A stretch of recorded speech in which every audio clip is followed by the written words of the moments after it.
Carlin, and all of a sudden it just went boom. Right. Apologies for the technical difficulties, everybody. We are back. George Carlin knocked us off the air, apparently.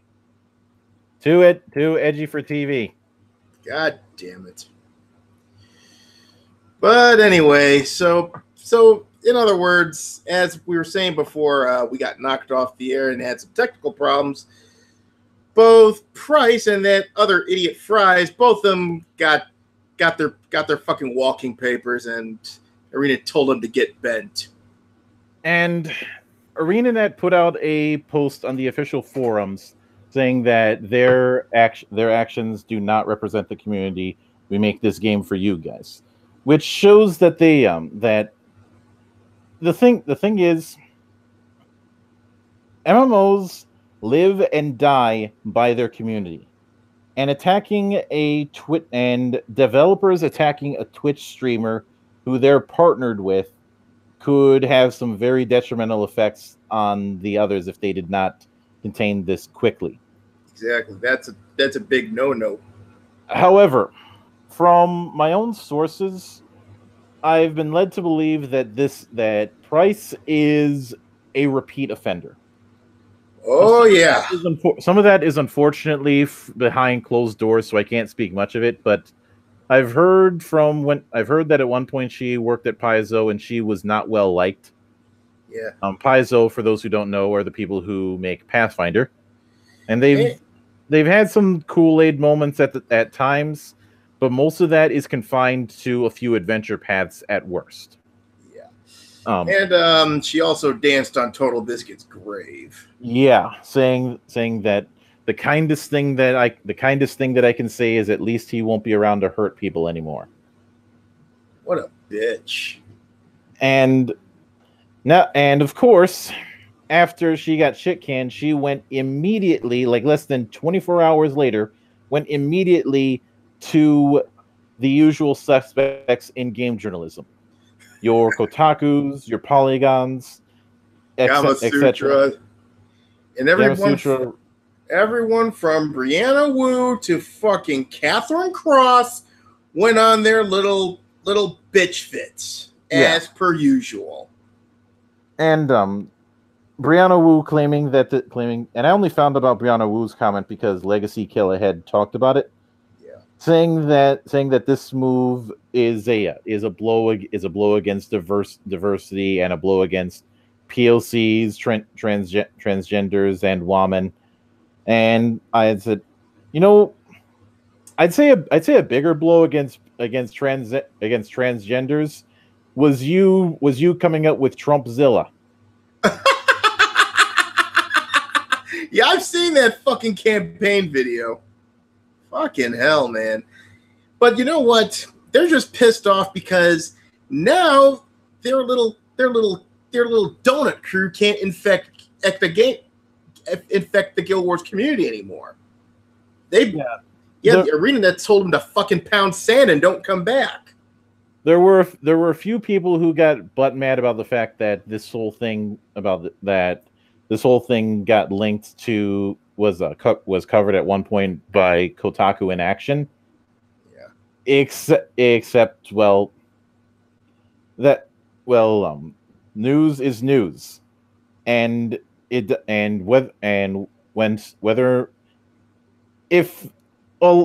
somebody had asked me if the Daily Stormer would have covered this, would you have objected? I would have checked it. I would have done a double take because this isn't really the kind of thing that they do. But other than that, no.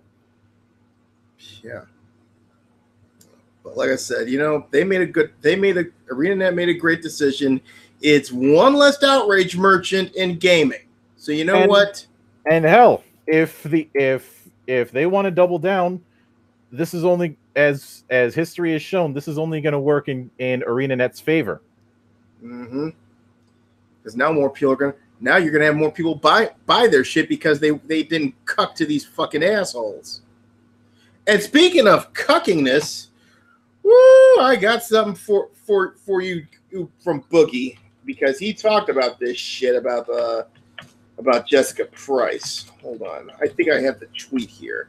Because Charisma Singh clued me in on this whole thing. Hold on. Let me see if I can find it. Yeah, Charisma Singh made a tweet with a comment on it about because Bookie did chime in on it, and as usual, he tried to play both fucking sides. Now, here it is.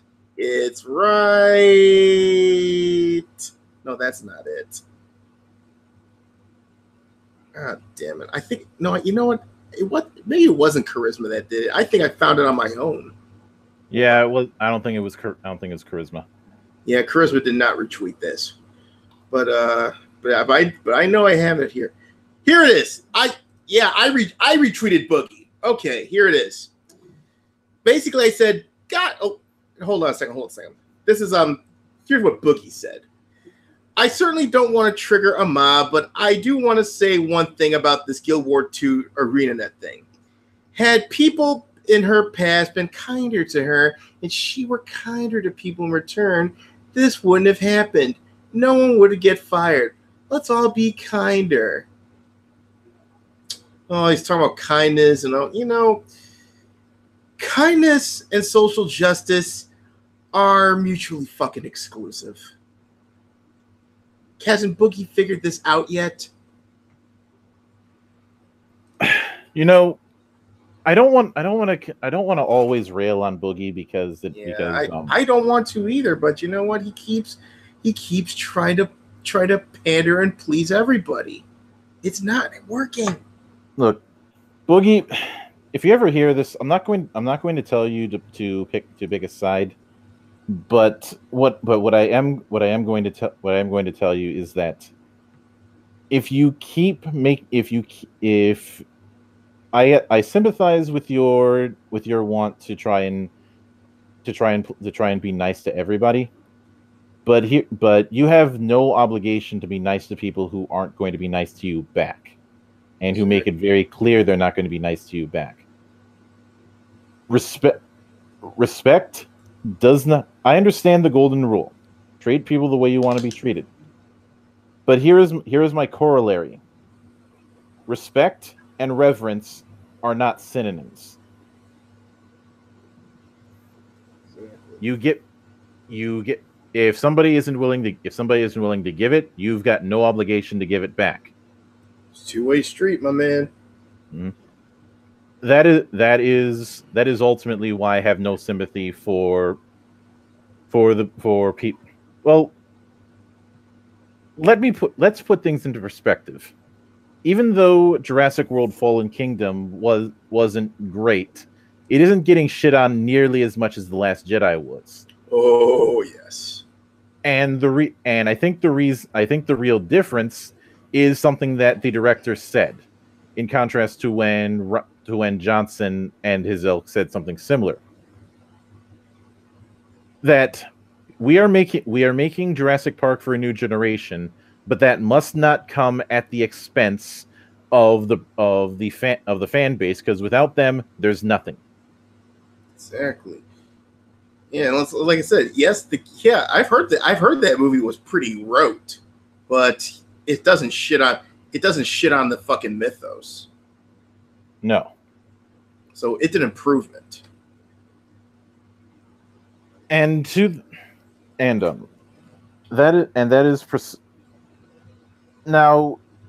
is it possible that if she were a bit nicer and just had a bit of back and forth, that this would never have happened? Of course, certainly. But she unfortunately has an ego, and that ego has to go with the notion of she is on top, you are on bottom, and you have to bow before your queen. Oh my God. That is a little bit exaggerative on my part, but I would not be surprised if she legitimately fantasizes herself as Queen Elizabeth or something like that. Or fucking Elizabeth, or what's that? Or Bloody Mary. Actually, if you're gonna go that route, maybe she imagines herself as Elizabeth Bathory. Yeah, I would say that. It's more her freaking mindset. But regardless, that she,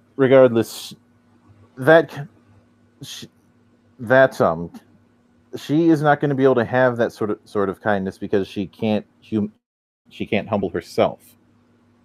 Thing is, it's okay to have an ego, but you know what? Don't get to the point where you think you're better. Your shit doesn't even stink. There's a track from Ice-T that came out of his third album. It's called "You Played Yourself."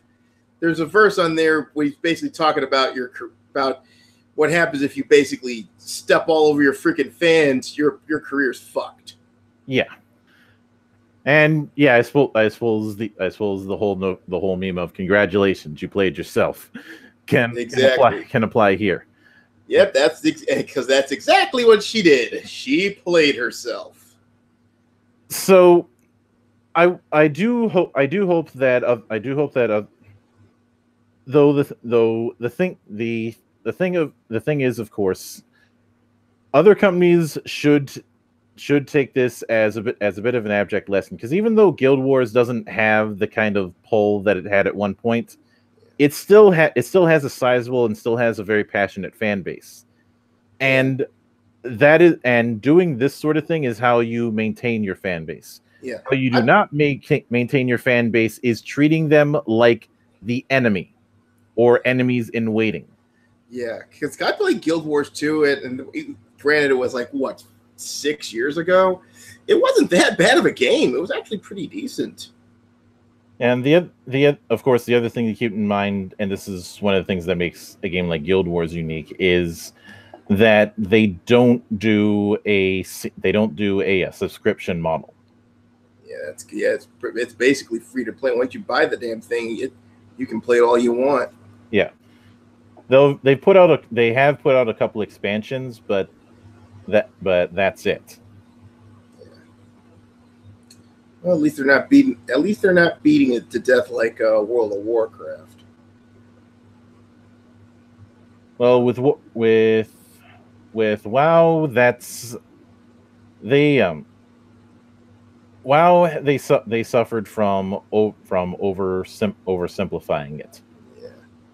But they've released 2 expansions for Guild Wars 2, which are Heart of Thorns and Path of Fire, each with their own little additions.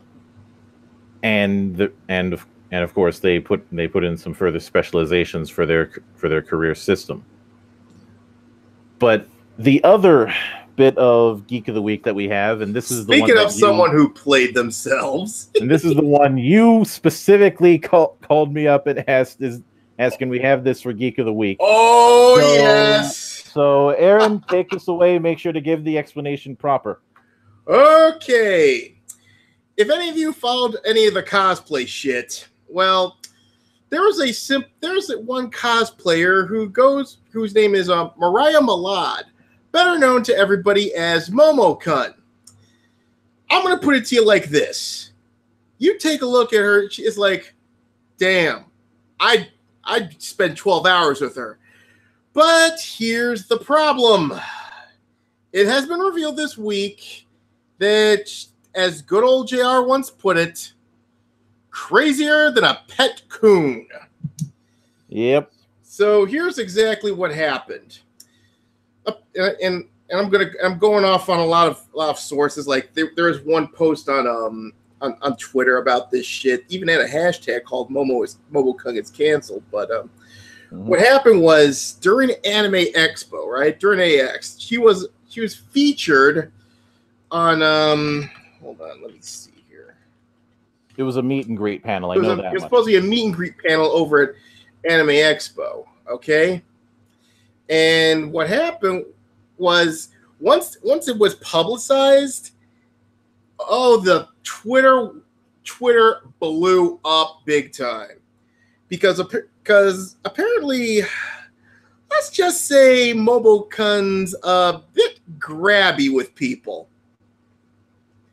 like there was a video that came out where she was doing just that with men and women all together. And you have to consider the fact that millennials, they think a handshake is fucking sexual harassment these days.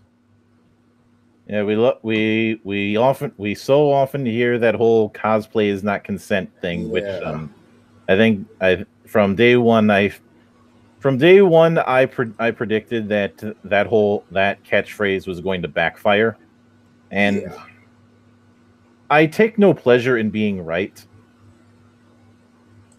It started off with some great great intentions. They don't want someone getting molested or groped, but now all of a sudden it's like even something playful as a fucking pat on the back is now it's like gets everyone to a fucking fit of rage.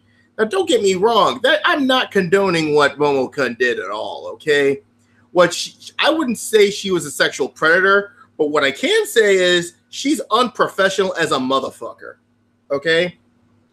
Because she has gone, because after she got caught with this shit, apparently she went on Instagram. Hold on, this is why we're not going to play the video.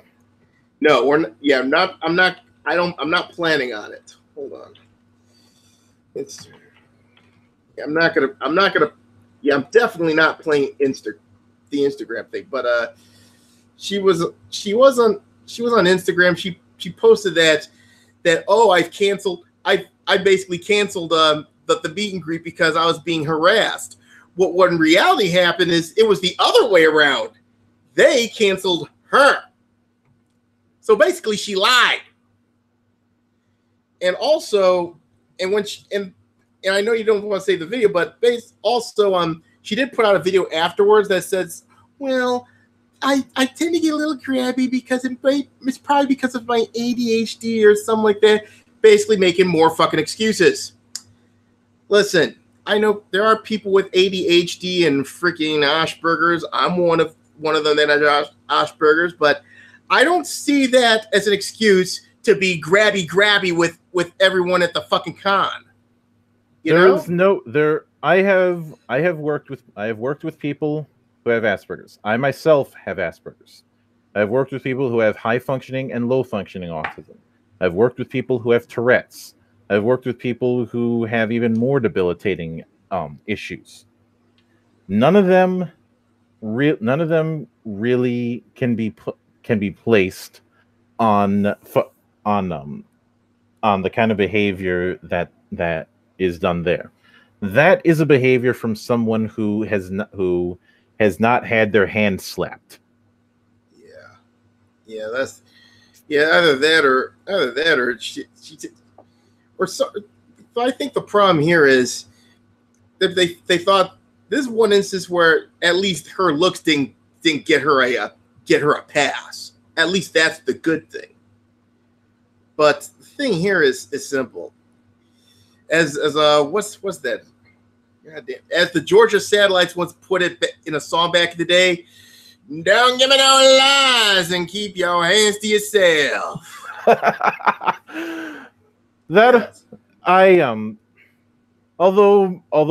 Maybe she can helm a three-person booth outside of a convention alongside Kevin Siembeta and Virgil. Yeah, but honestly, here's I have some advice for her. Why don't you go into porn? I mean, you're already selling you already got porn. You already got fucking porn pics all over your goddamn Patreon. Not to say that I donate. I don't donate to anybody's Patreon. But I mean, why should I? I mean, you get free porn anywhere. But the thing here is, for all this loot, for all posting all these lewds and what have you in cosplay, why can't she just go into porn? They tend I'm guessing because if she went in there, then she would have to contend with bigger fish. Yep. Bigger fish, and like I said, and they'll Yeah, some of them will eat you alive. Not to mention the fact that she would have to, if she were to go into that, she would have to go into an industry that is far more tight knit and far more regulated than what she's used to. Yeah, she is somebody who can only really thrive in that sort of deregulated Wild West kind of thing. Yeah, because yeah, definitely. Yeah, but like I said, as I said on the Discord, there are no good actors in this one. She needs to keep her hands to herself, but on the other hand, people need to just pipe down on this whole bullshit. I understand. Don't get me wrong. I don't want people groped or anything like that, or like some moron just coming up there and or just going touching people in their fucking no place. But come on. And the sad thing is, and I pointed this out in our conversation beforehand, but I kind of defended her when Low Tier God was talking shit. And that was in part due to the fact that Low Tier God, the king of salt in the fighting game community, was being the embodiment of glass houses when he was talking that shit and calling Momo fat. And don't get me wrong, I did not take her side in the whole thing either. Yeah, the whole point that I had with it was that you have no right to judge anybody when the time that you tried to do a cosplay, it was the cheapest shit imaginable. And this is the same guy who rage quits more than he wins, or who has a rage quit counter that's bigger than his win-loss ratio. It's so are we talking like 3 DSPs or 4 DSPs? We're talking all of them. Oh shit. This is the guy who rage quits and talks shits about some of the top tier Street Fighter players, people who have gone to Evo multiple times. And there was also that whole time when he tried to start a fight with Viscant, and I saw that thing, and Viscant looked like he was about to break him in two. Wait a minute, wasn't that video when some bitch came up, some freaking Langwell came up to him, and the guy's like, "Who bitch is this? Who bitch is this?" Yeah, he's that kind. I don't know if that was the exact case, but he is that kind of guy. I've known about LTG for a long time, and he is you can easily find compilations of him getting butthurt, and it's just as fun to watch him rage. And then, well, when he got his ass kicked by Viscant, he pulled the whole thing of, charge characters are for people with low IQs. Never mind, he broke his own damn gimmick, because his supposed gimmick is that he uses low tier characters, and does quote unquote well with them. Yeah, Low Tier God, more like no. Yeah, I wonder if the last G wasn't originally Gonad. Probably, but those two were the uncontested winners when it came to the geeks of the week, because AX isn't really as much of a shit show as SDCC is. Yeah. And also because it's kind of hard to have a shit show when you have the G1 in the G1 special in US in the Cow Palace around the same time. Yeah, there was a lot of Japanese folks there at this, especially a couple certain Japanese adult actresses. Yeah, there was that.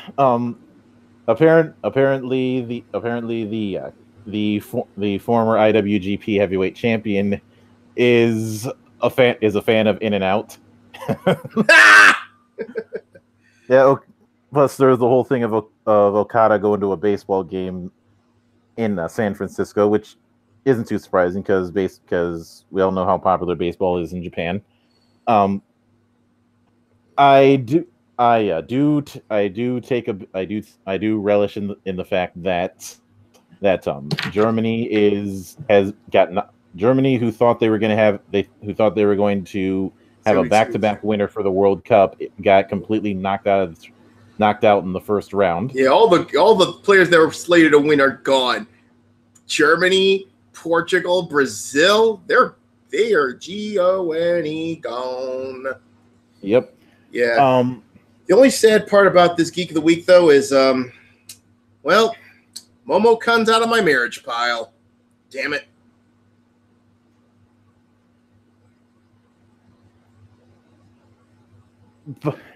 Oh well. I'm pretty sure you can find other candidates. I got plenty of them I still got plenty of them in the bag. Yeah. The other thing to note is that because of I will say that the only downside with the G1 at the Cow Palace thing is Jim Ross. No disrespect to him, but he's not at his best, right? I think the problem is he's either watching the product late or he doesn't really watch the product, because the thing is, when New Japan does their AXS specials, it's him along with Josh Barnett. Now Barnett has some background and in fact has had some training experience in the same ring as Minoru Suzuki. JR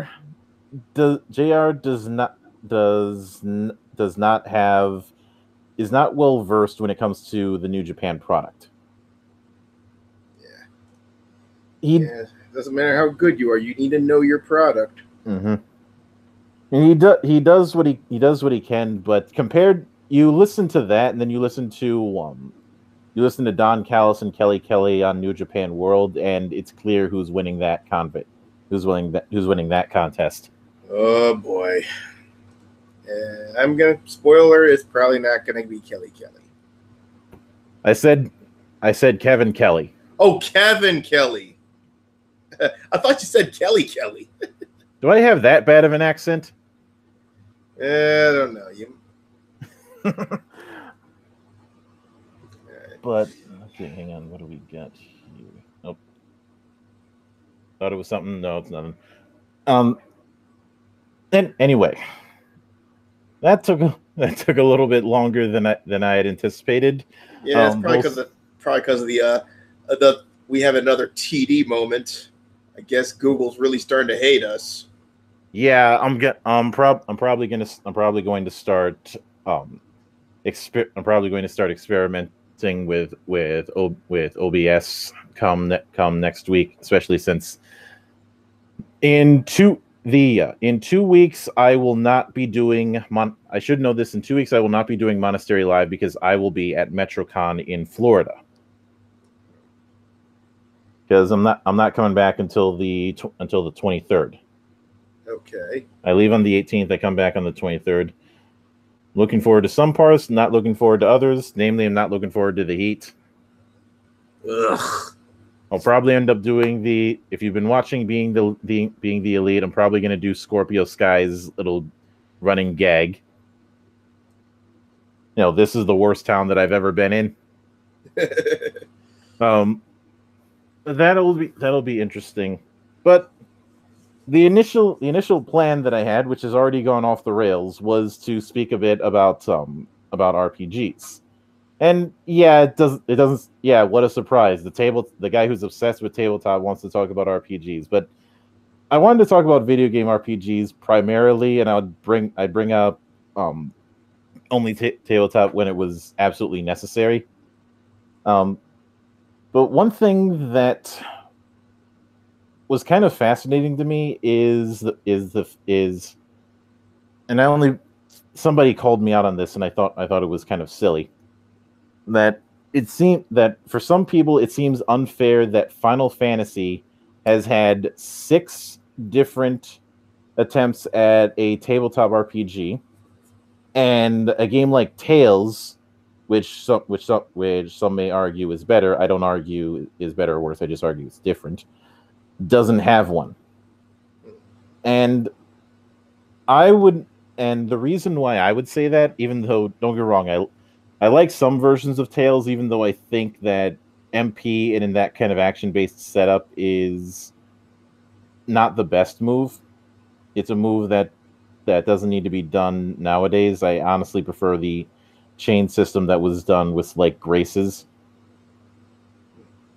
But I think it has to do. I think the reason why nobody's tried to do a tabletop version of Tales is simply because Tales is way too character focused. Yeah, that and it's more of a console game, isn't it? Yeah, but so is Final Fantasy, and people have adapted that into tabletop multiple times. Hmm. I have to check. Never heard I of think that. part of the issue is that because it's so character focused, there's no way to do proper archetypes. Yeah, you can't do archetypes. You can't do stat buildings. A bit of a crapshoot. Yeah. There, it's also the same reason you don't see anything like that for, say, the Saga series, Oh. because that is just too tailor made. Whereas the other issue is the fact that, and when I say character focused, I also mean when it comes to how arts are used. There isn't a universal tradition when it comes to titles of certain actions. Like for example, if you see break in a as an ability in a Final Fantasy game, you no matter which game you're running, you automatically know what that's supposed to mean because of the tradition of the break series of abilities that's typically used by the night jobs, and the fact that a lot that the spell system in say Final Fantasy or Shin Megami Tensei doesn't alter itself between games. Yeah. But in that case, the consistency works because you can't just you can't just go have different effects. It's like what the hell? It's like pick a. It goes into pick a lane territory at that point. Yeah, like if I go from Shin Megami Tensei 4 to one of the Persona games and I'm using Zio, I know what Zio it is supposed to do. A light bit of electric damage. Tails kind of has that, but it doesn't at the same time. But don't get me wrong, I'm not saying that I don't like Tails. I do, but it's one of those things that makes it harder to adapt. And I'd say if somebody was to adapt it, they don't really need to make their own game because there's already a few games that are going to do the job for you. Anima Beyond Fantasy, which I reviewed not too long ago. Went hint hint hint hint hint nudge nudge wink wink. Is one of the closer cases of that, and they outright admitted that Tails and Suikoden were two of their bigger inspirations. And I've already shown you the artwork from Anima because you've already seen what When You Lead does. Yeah. But speaking of Final Fantasy, I haven't touched the Royal Edition yet. I haven't gotten that bit of expansion. Yeah, me neither. Mostly because, like I said, I don't know how it's going to because there's that version. It's come out on PC, and the issue is though my PC's beefy, I don't know if it can run it in full splendor. You basically need almost like near NASA capabilities to run it at its full potential. I ended up getting a key for it, but I haven't tested it yet. And because I have it on the PS4 instead. Yeah, same here. It's the last console game I've played on that thing. But like I said, as I said countless times, Final Fantasy 15, it's good, but it's got that Metal Gear Solid 4 stink on it. It's the game to me still feels incomplete. In this case, I've given them a pass for the incompleteness simply because of the development hell. Yeah, And I really wish that NoClip would be able to put out a documentary detailing all this, because I would be curious to see how the development went from Versus 13 to what we eventually got. Yeah, and like I said, 15 wasn't a bad game at all. But like I said, the good news is at least Tabata's working on it. I think and that's the problem. I thought despite the fact the final product came out decent, I mean, it's hell of a lot better than 13, I'll tell you that much. But they needed another year or two with that one. Yeah, but I think after all the delays, another year is something that they just weren't going to get. Yeah, Squeenix wasn't having it.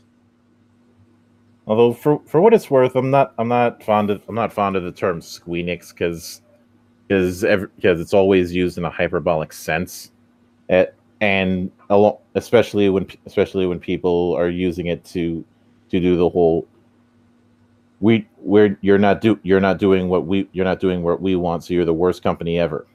And I have seen people go so far as to say that Square Enix is the Japanese equivalent to EA. I wouldn't say that. I mean, I wouldn't say that because at least sometimes they're competent, especially their IDOS branch. Even though the bloom is off the rose when it comes to Tomb Raider. For me, yeah, mostly because in their effort to try and make it more visceral, they ended up with just a poor man's version of Uncharted. Yeah. All the appeal. That's the problem with Tomb Raider. All the appeal that it's like Lara Croft does not have any fucking sex appeal at all. None. Zero. That sort of thing. I feel like they were so afraid of being boxed into that they ended up swinging the pendulum too far the other way. Yeah. Now it's like, oh, she's a positive role model, and all of a sudden she's basically like a clone of Ellie. She's a clone of Ellie from The Last of Us. Well, it doesn't have. She doesn't do a bad job with the stuff that she's done for Discworld, but Rihanna Pratchett should not be writing video games anymore. Mm-mm. Like I said, the guys at Crystal Dynamics did, in my opinion, have done a much better job with Lara. Yeah. Why didn't they keep them on? Because I played the two of the Crystal Dynamics games. One of the first one they did, and the remake of the original Tomb Raider they did called Anniversary. I thought that one was spectacular, although it wasn't nearly as hard as the original, but still, it was a very unique touch to it. I do. If I ever get the chance, I want to go through Anniversary and Legend. I'm not going. Yeah, I'm Legend not going and through Angel of Darkness though. Fuck that. Core jumped the shark with that one. Mm-hmm. Yeah, but Legend and Anniversary, do play those. Those are awesome. And the problem for me wasn't the loss of sex appeal or anything like that. The problem was the loss of pulp. Yeah, simply because now aside from the fact that in trying to tell her quote unquote origin story, that you end up effectively showing the monster. Yeah. But the big problem that I had is that I always saw Tomb Raider as another extension of that sort of pulp adventure serial. Oh, so you're saying it should have been more Indiana Jonesy, if you will? Not Indiana Jones, but rather I'm going further back. Stuff like Doc Savage, or the stuff or the works of Edgar Rice Burroughs. The whole idea of you're in these you're in these fantastical places away from the trappings of civilization, and that is supposed to be the appeal of being in the shoes of someone who's going to these far off lands. And I'd even go so far as to integrate some aspects of the Phantom, but everybody only knows the Phantom through that live action movie, which wasn't great. Yeah, I don't know. Yeah, I didn't see that one. The only time I've heard of the Phantom, the first time I heard of the Phantom series was I think you've heard of this series back in the 90s, Phantom 2040. Yeah, which I actually liked. Oh, I love that. I love Phantom 2040. But at the same time, it's one of those things where you've got to take it on its own terms. If somebody asked me to relaunch Tomb Raider from the ground up, the first thing that I'd probably do is send the development team a omnibus of the Phantom, of Doc Savage, of those sorts of characters, and say, this is what you have to do. And hell, there was that Marlowe and the Mask of Death that even though it went a bit God of War, that sort of thing is what I want to see more of. And the other thing that's kind of weird is that they didn't completely abandon it. There was the Chamber of Light and Temple of Osiris top-down games that still used her old design and made her appropriately British. Which they should have done from the get-go. Because one thing I don't like about the new Lara is she feels skittish. She's always scared. It's like this whole it's like she's one of the freaking women from the fucking Blair Witch Project. It's like oh my god, I hate that. At least in the case of Blair Witch, they made every effort to go with that sort of improvisation. Yeah, and I actually think it's impressive how far they went to try and have that illusion. Yeah, here in gaming and most fictional movies, even though Blair Witch is more of like one of those silly found footage genres, but in this case, heroes like that, they're not supposed to get so scared of like bunch of fucking, some fucking grave robbers trying to strip mine a goddamn island. Come on. Shit. If this was like the Tomb Raider Legend Anniversary era Lara, she would probably rip through those motherfuckers no problem. Well, usually with some kind of quip, or if there's a giant ball that's running at you, that's preceded with a quip of crap. Yeah. The whole thing of even in this sort of situation, even though you're in danger, you're still able to have some degree of fun. Exactly. That's the problem with some of these female characters. We want more Bayonetta, less Ellie. That's pretty much it. Mm-hmm. Yeah. So anyway, getting back on topic, you're talking about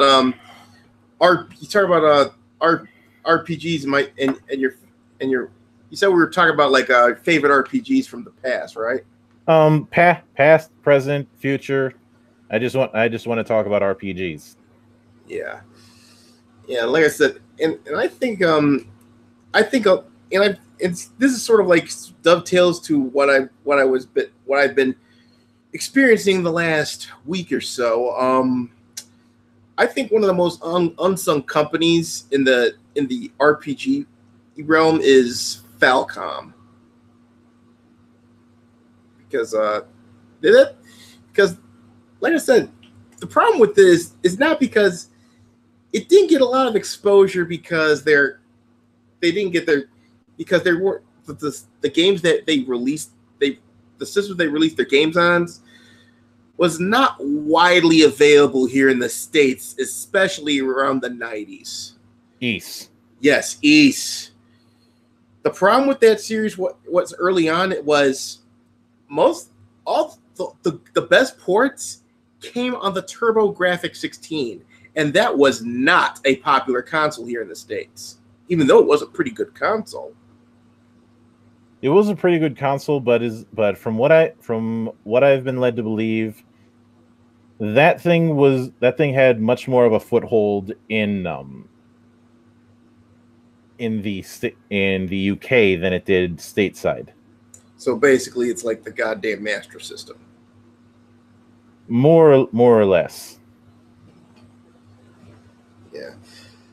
Yeah, like I said, it's probably because at the time there was like that. Because at the time, around the early 90s, Nintendo had a fucking stranglehold on the North American market. Up until just around like, I would say around 91 when Sega put out Sonic, that's when that stranglehold sort of got a bit loosened. But around that time, there was a couple consoles going like that, and for some reason, Sega was the only one to break through it. Everyone else they got shit canned. Mm-hmm. Yeah. There was TurboGrafx 16. Yeah, they got, and then there was the Neo Geo. But you can say that's because that shit was expensive even for the early 90s. Because I remember Neo Geo getting a Neo Geo was about $600 in 1992 dollars, basically. And their games was about a third of it. And don't get me wrong, these were great games, but who's gonna buy someone with you need fucking Elon Musk money to buy that shit.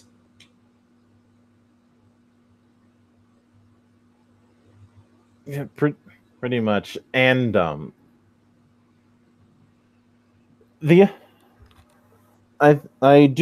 am thankful for the fact that in recent years we started to have better chances of getting Yeast games, especially since my first introduction to Yeast was the PSP entry. And then it gravitated to other parts of it. I remember getting annoyed when somebody accused Yeast of being a Zelda clone. Well, it's not really a Zelda clone because you can't because if you remember the older Yeast games, the only way you can attack somebody is you got to bump into them. Yeah. We did kind of get a game that back in the NES days that was like Yeast, but we just didn't know it at the time. Oh, don't tell me it's oh my god. Xanadu. Oh, thank God. I was hoping you would not be saying Deadly Towers. No. Deadly Towers was done by a company who mostly had done educational software. Oh yeah. Was it Broderbund? Yeah. Yeah. The only thing from beforehand that I knew of them was the Carmen Sandiego games. Yeah, that's the only thing they did. Yeah, that's the only thing they did actually pretty good with the fucking Carmen Sandiego games. Of course. Don't get. The problem is those were point and click PC games. Yeah. Not action games. They also did possibly one of the worst peripherals on the NES.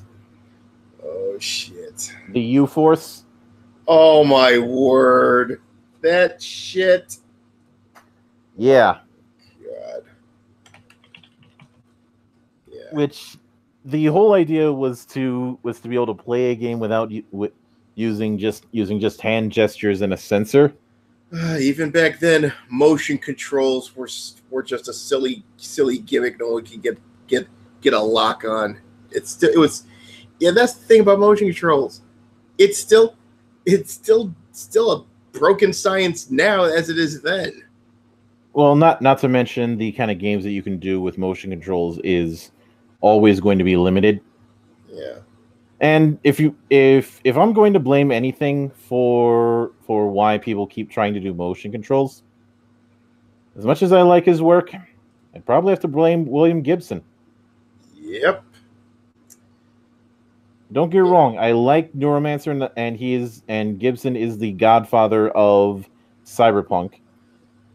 But But it's like, yeah, I would say because those are he's got ideas that, let's just say, should stay in the fucking files. yeah, And motion controls has to be one of them. And I'm not saying that he's directly responsible for that, but more of the whole fantasy of complete interactive virtual reality. Yeah. That's like, we're talking that's like decades down the road. No one's been able to perfect it. And I'd say the only way you're gonna be able to properly do it is going full Matrix. And nobody's going to be doing that anytime soon because of the ethics that would be involved. Yeah, there's two. Yeah, plus, besides, if social media companies take advantage, I think social media companies fucked it up for everybody with that shit. They possibly. When it comes getting back to the whole thing with FF15, yeah. There are some aspects that I believe people give too much hate towards, because I remember one thing that people way overreacted to was the whole idea of being able to do combos just by holding circle. Never mind the fact that if you try to do a more traditional combo system that you might see in, say, a Dynasty Warriors or even in most action RPGs, the pacing of combat that FF15 has would be broken. Yeah, that's one downside about that. It was way too. The system was way too oversimplified. I can half see it and half not. I think the problem is that the idea with it was that they wanted to have it that you were fighting as the whole team, not just as yourself. But it's one of those cases where it's easy to fuck this up and hard to do it right. And this was probably the best we were going to get with that kind of thing, because if they did the traditional approach or a semi-traditional approach a la 12, then you would end up having a lack of intimacy. If you do it where you're focusing just on Noctis, then you run the issue of the other characters being glorified AI bots. Which is why I thought it was a smart move to have it that the techniques that you can use are tied to your retinue. Yeah, it's like goddamn. Well, or they could have went the ogre battle direction and just give them commands. And speaking of which, that's another RPG series I want to talk about. Oh, I love that fucking series, man. Ogre battle. Okay, let's get the obvious out of the way. Get your queen jokes out now, because they're going to be coming. Oh yes. Yeah, the thing is, out of the three main games, it's pretty much hard to pick a favorite with this one, because I've played all three, and they're all great. The only one that Matsuno did not have a hand in was 64. Oh, 64. I thought, yeah, that's what I'm sure.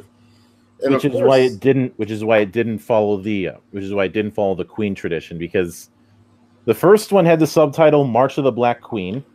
Yeah. The second one had the subtitle Let Us Cling Together.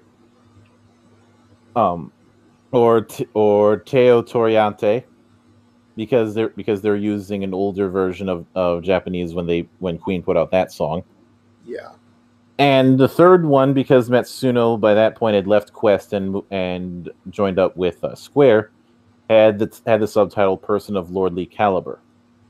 Yeah, that's the only thing I didn't like about that game. It's like, couldn't they come up with another? Couldn't they come up with a another?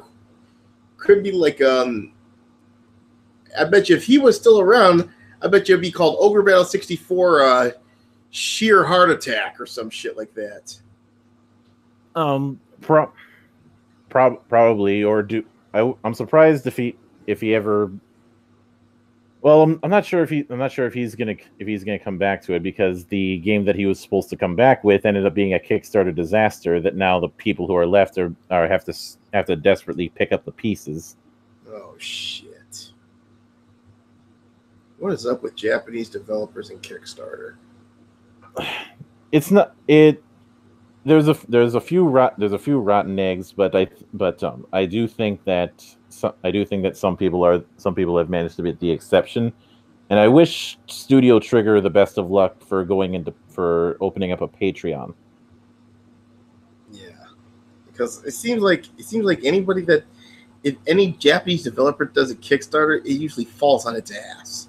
Like again, we're talking about Inafune, and now oh my god. I'm just glad that Matsuno is at least minding his health, because if you recall, that was the reason he had to bow out from Final Fantasy XII, because his health took a sharp downturn. Yeah.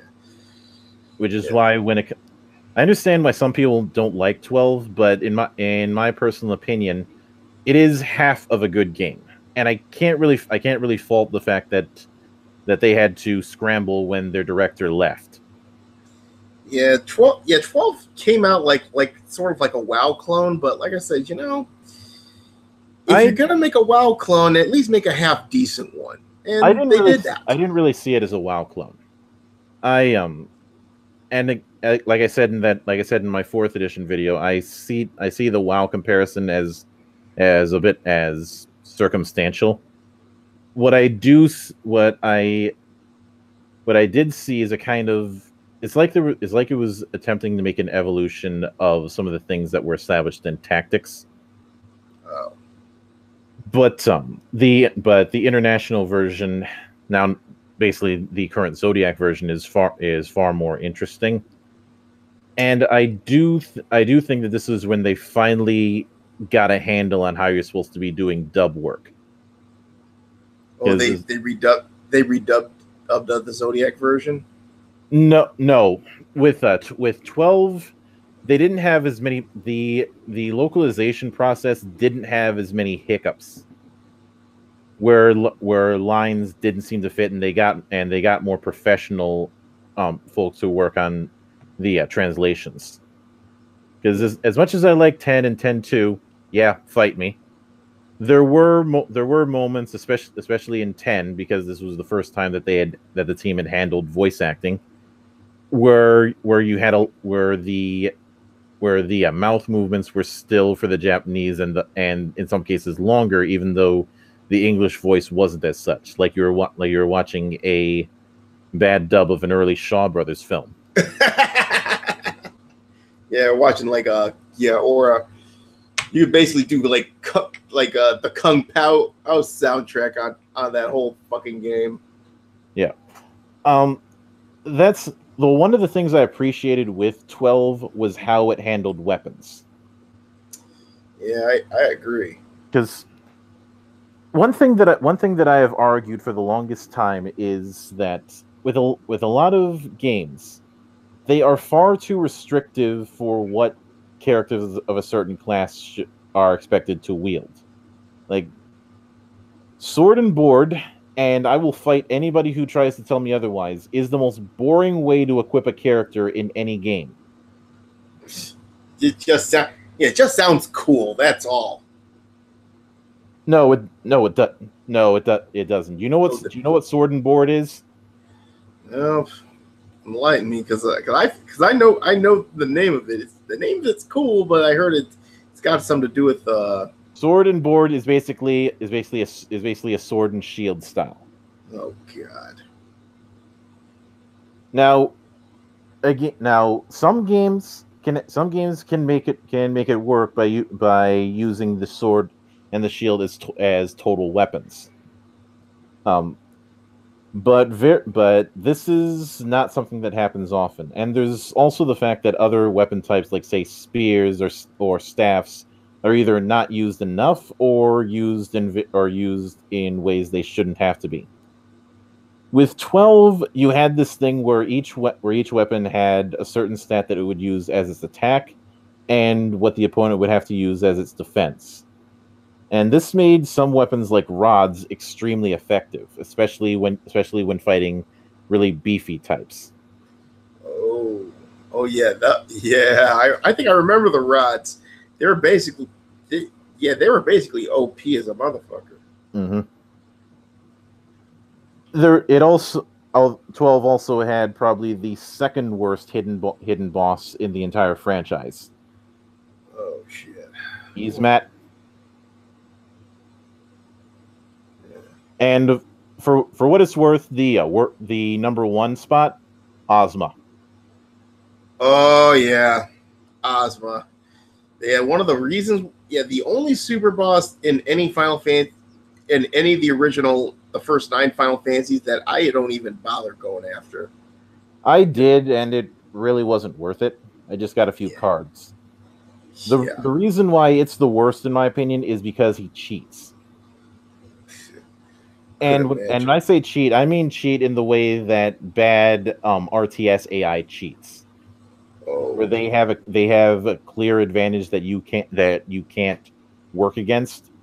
Because sometimes it'll just instantly fill up its ATB, or will automatically use certain spells in response to what you've done. And you have to be a very specific range of level, otherwise fighting him is impossible. So you can't max out your. You cannot. Yeah, I heard you cannot. That's one boss you cannot max out your characters on, because if you do, you're screwed. And you've got to have everybody at a certain level because of his level X series of spells. Yeah. That is why I consider him. It's a case of the difference between hard and that hard but fair and fuck you hard. Although if you want fuck you kind of hard, well, Halo 2 Legendary snipers. Oh god. The fucking jackal snipers that blend in and kill you in one shot. Jesus Christ. Yeah, I do understand the whole nature of get good, but there are wrong ways to do difficult. Yeah. As tough as the Souls game can get, at least it's fair. Yeah. Yeah, the fair is like the only time you ever die in a Souls game is it's not 80% of the time is you making a tiny bit of a mistake, because even the tiniest mistakes you get punished for in the Dark Souls series. Yeah.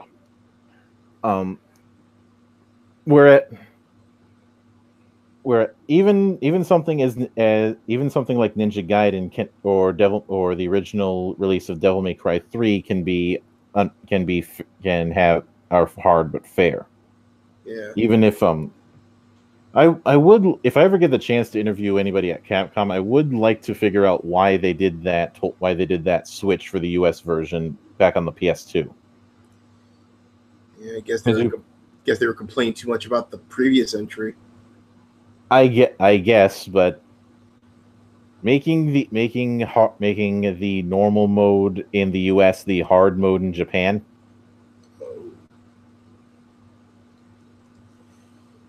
Or rather, the default difficulty for Devil May Cry 3 when we first got it was what Japan's hard mode was. You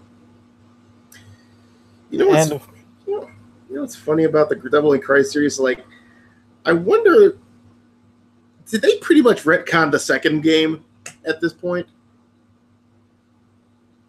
Yeah, I think they've all but done that, especially since the team that worked on it got shit canned after the game came out. Oh, yeah.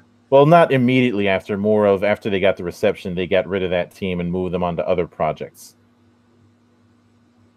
Oh, so they basically BioWare Montreal their asses.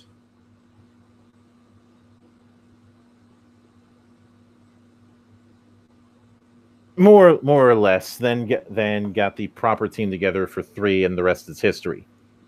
And I'm looking and a lot of the team that were on 3 and 4 are going to be on 5. So I've got my hopes high. Yeah, especially after DMC, which in my opinion, some of the DMC's plot wasn't that bad, but it's like, again, it felt too Americanized. Well, Foxcade did a very good 2-part video about DMC as part of his Devil May Cry retrospective. The first part was called History of a Controversy, and the second part was called Reboot Dissonance. The second part goes into a lot of detail and is about 1 hour and 9 minutes. But I'd say the big problem is that Ninja Theory were caught in a no-win situation. And I think the work that they did later on with Hellblade and the work that they did beforehand with Heavenly Sword shows that they're not lacking in ability. And it's more that, and some of the early design footage and design photos and concept art that they showed seemed to indicate that they had a fairly decent grasp of what Devil May Cry was, but Capcom wanted a full reboot, and so they insisted on more changes, and then threw Ninja Theory under the bus when the inevitable ended up happening, and had to go into that desperate bit of damage control, which is why I've argued that the game that Ninja Theory wanted to make never came out. One thing that did not help matters, and I have a really hard time defending, is their director at the time, Tamim. Mostly because there were several comments that he made that were not well thought out. Mm-hmm. Like he had said that Devil May Cry is all about cool, but what was cool then is not as much cool now. Which I can certainly see that to an extent, but the way he worded it did not help his case. Yeah. And the whole thing of wanting a female character who was more like a girlfriend than as eye candy is again missing the point, mostly because of the fact that, well, Cat is not a there's no really good characters when it comes to Devil May Cry.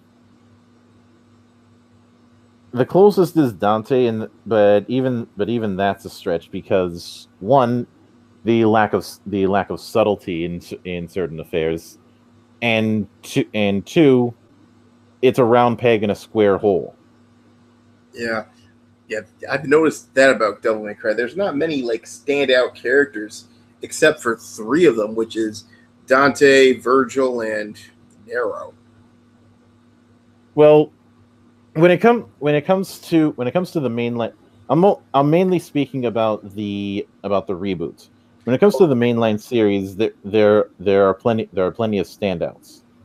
Yeah, and the reboot is like Dante's pretty much it. Who else do you know from there? Freaking Virgil's just some fedora hat wearing some fedora. They got rid of the fedora in the when they re-released it. Oh. Yeah, and fucking Mundus? What's he supposed to be, like the demon version of Thanos? The political the other issue, and this is something that Foxcade had brought up in his video, most of the bosses just do the whole big guy that does slam attacks motif. Yeah. In fact, it's the normal enemies that end up being more interesting. Yeah. I think the only standout villain with in that fucking series, Bob Barbas. I thought he was a great fucking character. It was a little bit on the nose comparison to Bill O'Reilly, but at the same time, his boss fight was probably the closest. Well, his boss fight and his level was the closest thing to being interesting. Yeah. Because you're going right through. Because one of the levels is like once you get inside is like there's the freaking sort of like Raptor News Network logo going there, and all of a sudden you're right inside the fucking logo. I was like, what the hell? Yeah, and I can certainly see that and it again it was something interesting because it wasn't just slam attacks all the time. Yeah. Now, granted, the laser puzzle thing is a little bit rote, but at that point, you'll take anything as long as it's something different. Yeah, it's like and every time you beat the living crap out of him, of course he pulls you in, and of course you're fighting bastards, and of course you're fighting a bunch of enemies. While you're right in the middle of a news story, basically. Yeah, I thought that was fucking hilarious. Yeah. Although, since we brought up now, a long time ago when I finished FF15 for the first time, there was one thing that you brought up that I think merits a bit discussion, and you dared to say that Ardane could give Kefka a run for his money. I think I stand by that statement. I'm not saying you're wrong. I would just like further on that. Yeah, I think Arden Azuni was actually one of the better fucking villains that the Final Fantasy series ever came up with in a long time.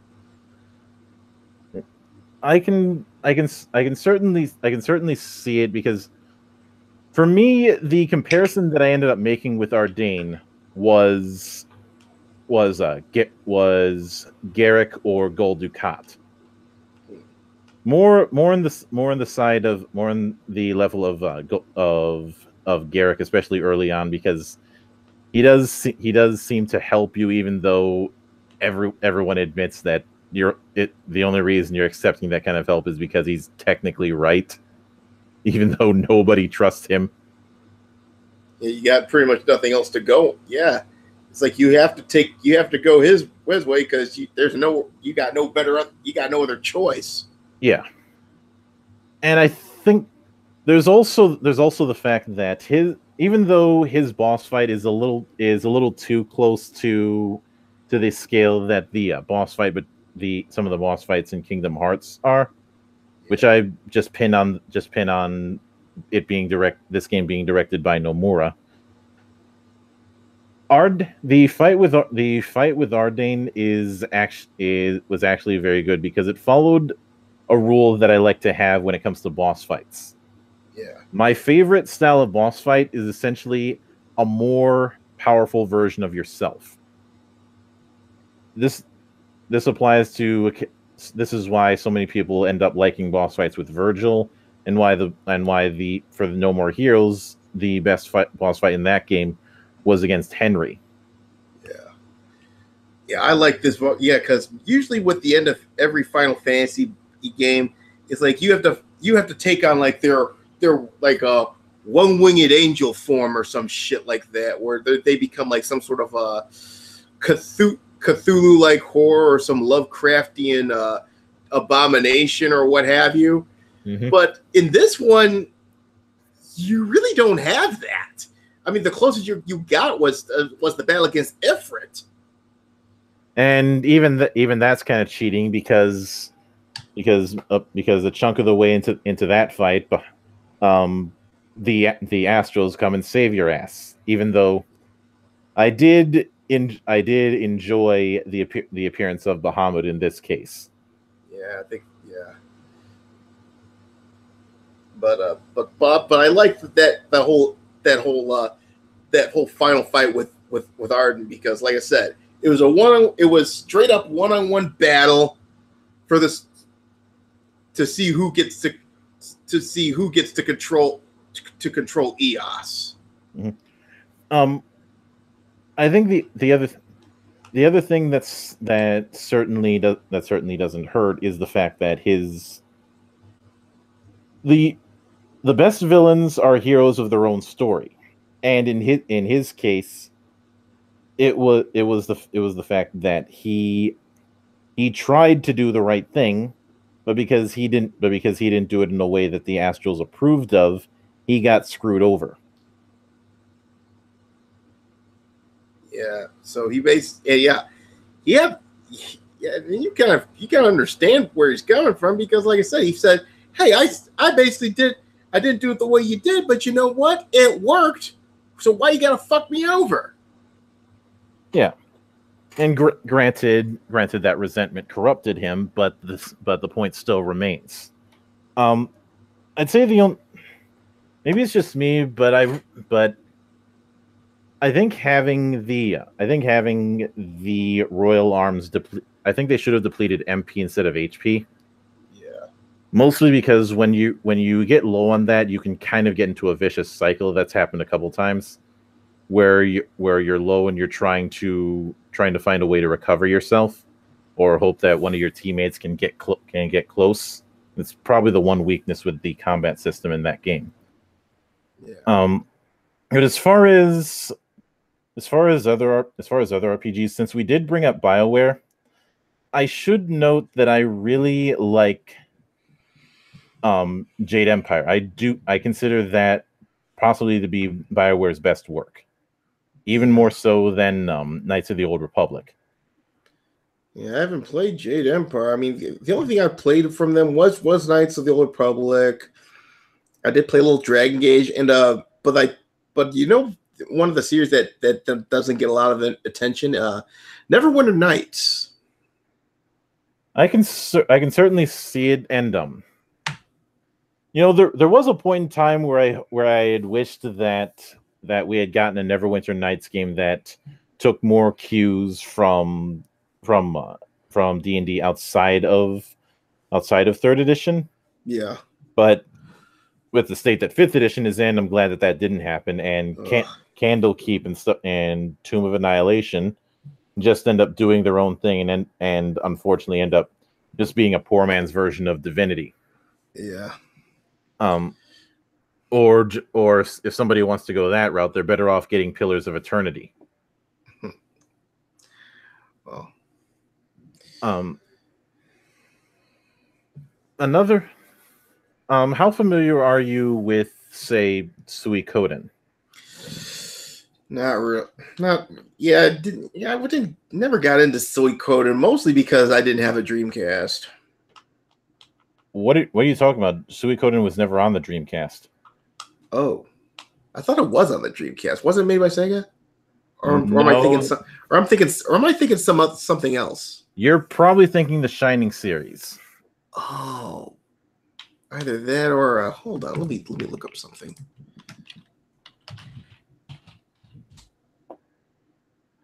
Oh, you know what I'm thinking? You know what I was thinking about? You're not gonna believe it. Shenmue. I always get those two confused for some silly reason. How? I don't know. probably because of the similarity of the name or something. I'm not sure, but I'm not really familiar with the Suikoden series. I've heard of like bits and pieces about it, but I never really got into it. It's now, of course, Suikoden is the Japanese translation of the Water Margin, but I have a bit of a love-hate relationship with it, because while I do enjoy parts of it, and I do think that Luca Blight is probably one of the most evil motherfuckers in an RPG, simply because of the fact that it's a case between evil and full on, bitch, you crazy. And before I continue on that, I'm just going to say this: Kefka is overrated. Oh, this guy makes him like a fucking Boy Scout. Well, the reason why I find Luca Blight such a on a higher pedestal is because he fully knows what he's doing is wrong and is completely not only completely unrepentant, but he is somebody who will beat somebody to death as they're pleading for their life. Oh. And not only that, but laughs that it took so many people to try and kill him when he's about to die. But the biggest roadblock that I always had with Suikoden was how it handled magic. Not the runes specifically, because you'd have to equip these runes in order to utilize spells. But it used a spell charge system. The same one that not too far removed from what Final Fantasy 1 and 3 did. Oh. and the sort of spell charge thing that you see in most versions of D&D. Yeah. That's why in the Final Fantasy remakes they did away with that shit. Yeah. Part of the reason why that kind of thing was done was because, well, that it was building on the foundations of Ultima, which did that. Yeah, but in those kinds of games, Ultima and Final Fantasy, it's basically like chess and checkers. Yeah. Well, for one thing, in no Final Fantasy game are you attacked by the grass. You're attacked by a wall. You're attacked by a wall instead. Yeah, you're attacked by a wall, yeah, but granted, it was a possessed wall. But you're not attacked by the floor either. No, there are no mimic floors. But yes. But doing the big I have that sort of spell charge thing is a holdover from D&D's ancestor, Chainmail. Because in that case, Chainmail was a miniatures war game. Because that was very big. That was very big at the time. And spellcasters were effectively artillery in a chainmail style army. So having their spells be limited in that front is why it was done in that way. But that kind of thing doesn't make as much sense in a video game context.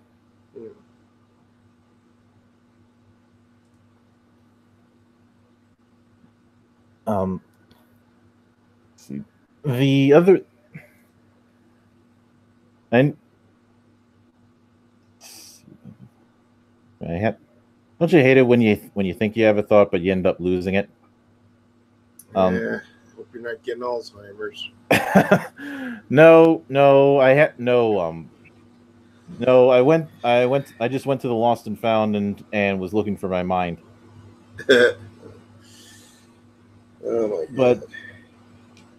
But in a case like Suikoden, that was the impetus for me creating the weapon test, where it's like, okay, do you have all your fighters wielding swords and axes and nothing else? Oh, you don't? Okay, we're good. It's like, game 1, main character uses a staff. Game 2, he uses tonfas. Game 3, he uses a knife. Game 4, he uses a long and short sword. Game 5, he uses a Sansetsukon, a 3-section staff.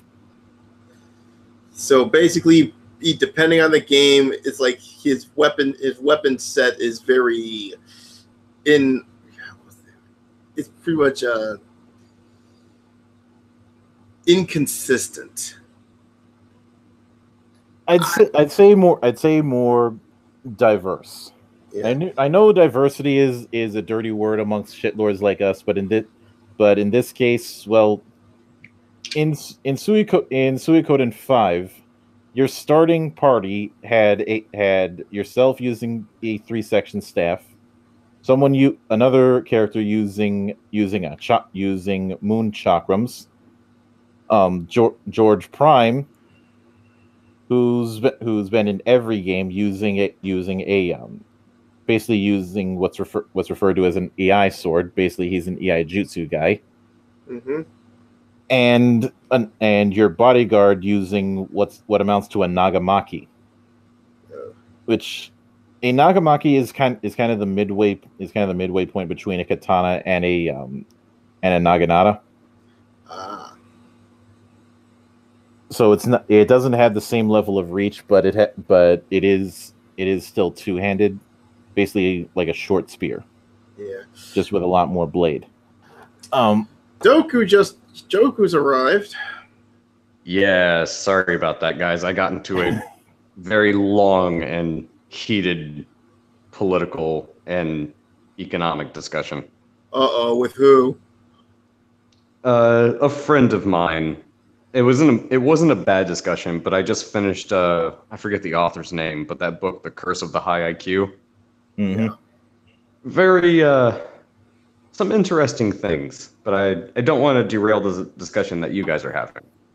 You missed the geeks of the week, and we've just been talking about RPGs. I had mentioned that yes, I put Jade Empire on a higher pedestal than I do Knights of the Old Republic.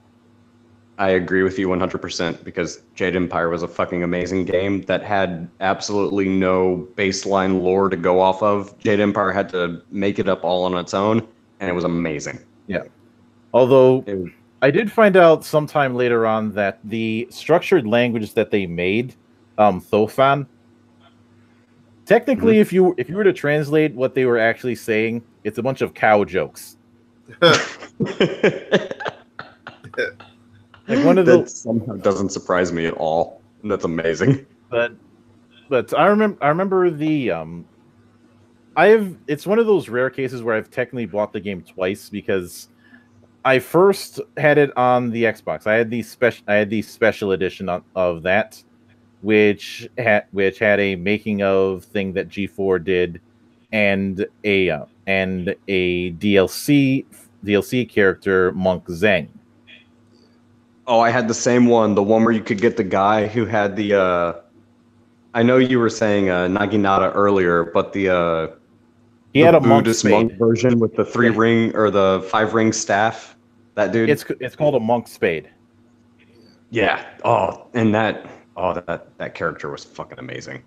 But hey, then sorry to interrupt, but I gotta cut out because I got to talk to somebody about something important. So got to talk to a man about a horse.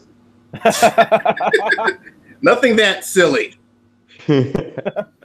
So, but anyway, I shall see both of you next week, and I'll talk to y'all later. All right. All right. Sounds good. All right. Take care, guys. All right, dude. Have a good one. You too. And by the way, you also missed the glorious bits of technical difficulties. I think I'm going to start fucking around with OBS the next time. You're shifting over to OBS as well? Yeah, because we ran into some technical difficulties, and I had to restart the whole damn thing. Oh, damn! I missed the fun shit. All right, but for what it's worth, the Geek of the Week awards went to Momo-kun and Jessica Price, and then we just kind of rambled on about RPGs and other video games. I did go over some interesting things regarding news, and I said this at the start of the show, but I'll repeat it. I am predicting that in less than 5 years we are going to see a D&D 6th edition because of the fact that Pathfinder for its 2nd edition seems to be going the complete opposite direction that D&D 5th did. Like every time I look at one of their updates, they're always saying this we're doing options. This is about options and how you can make interesting builds. They haven't talked about how they're more about role playing or anything like that. It's about here's the cool shit that you can do as a player. Here's the cool shit that you can do as a GM. I wouldn't disagree with you. And it's been, I'll admit, it's been a while since I've played D&D because I think that's probably the first aspect in the culture war that I really started to notice getting affected by the whole political correctness virus that's been going around. Mm-hmm. But even at the time, I thought it was like, this might be isolated. But ever since I saw it start to infect, D&D, Magic the Gathering games, comics, everything like that. But that's my prediction, simply because they don't want they love to chase their trends. But we are approaching 2 minutes to the top of the hour, so I think hold and stand by for a minute, Toku. Yep. There are a few notes that I need to make before we wrap up, ladies and gentlemen. As usual, on Wednesdays, I will make an attempt to get everybody together for the next chapter in the Second City L5R campaign that's been going on. On Thursday, of course, is going to be the insanity that is the Stream of Corruption, and on Friday, still D&D, as far as I'm understanding, is still on hold because of the moving situations. And on Sunday, we will be back with Monastery Live. I'll probably try and have a better plan and try and not have the same mistake that I had this time. We'll see how it plays out. But in the meantime, on behalf of Doku, on behalf of Flatmeister, who unfortunately it will not be able to be with us in the foreseeable future because of scheduling issues, and on behalf of Doku and on behalf of myself, my name is Mildra. Stay fucking frosty, everybody.